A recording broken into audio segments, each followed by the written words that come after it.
Assalamu alaikum, urmatlı elim. Kızsızlar jassızlar mı? Biz mına 10. bir aydan beri deputat komissiyası deputatlar bir ay içi qaradık. Adaхан Кимсанбаевич Мадмаровтың мақұлдық беру жөнінде бардық керектүү документтердің бардығын қолымызға алдық.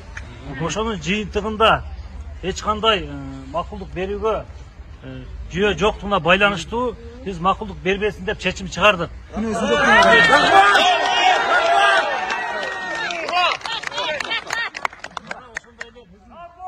Жетишип жалпы жыйынга алып чыктык. Жалпы жыйында 68 депутат колдоп берди.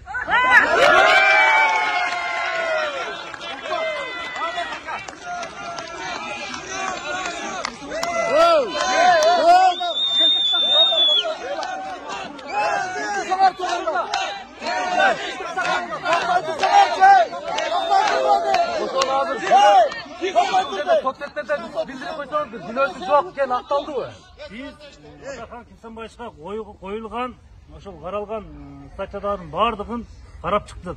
Ошол жерде эч кандай жүйө жоктугуна байланыштуу жокко чыгардык. Жок, акталды эмес, күнөөсү жок да.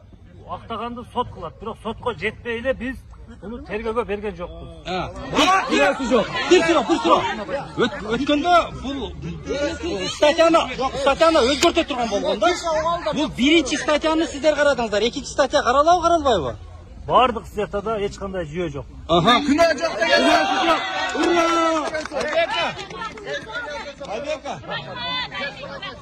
Adaхан Кимсанбаевичтан сабак алып, чошондой депутат болсо эл колдойт. Айбека бир суроо сизге. Биринчиден калыс чечим чыгарып бергениңизге рахмат. Биринчиден депутат комиссияда төрага болуп иштеп, ошол жерде калыс чечим чыгарганга рахмат. Ушу элди көрүп, билип, анан өзүңөр дагы туура эмес кетип аткан иш боюнча калыс чечим чыгарганыңар үчүн рахмат. Азыр депутаттар 68 депутат колдоп берди деп атпайсызбы? Ошол депутаттар колдоп берди. Эч кандай тергөө амалдары жүрүшпөйт. Туурабы? Силер уруксат бербедиңер. Жоопкерчиликке эч кандай тартпайт. Бирок чечим чыгарып келгенбиз, объектти карап келгенбиз. Бирок күнөөнү койгондор боюнча кандай чара колдонушу мүмкүн? Айбек.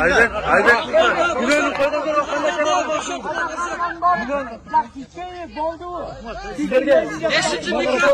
Күнөөнү койгондорго кандай чара колдонушу мүмкүн мындан бuyaka? Эми ошол күнөө коюп жаткандарга биз карайбыз дегендерге макулдук берген жок. Карайбыз дегендерге макулдук.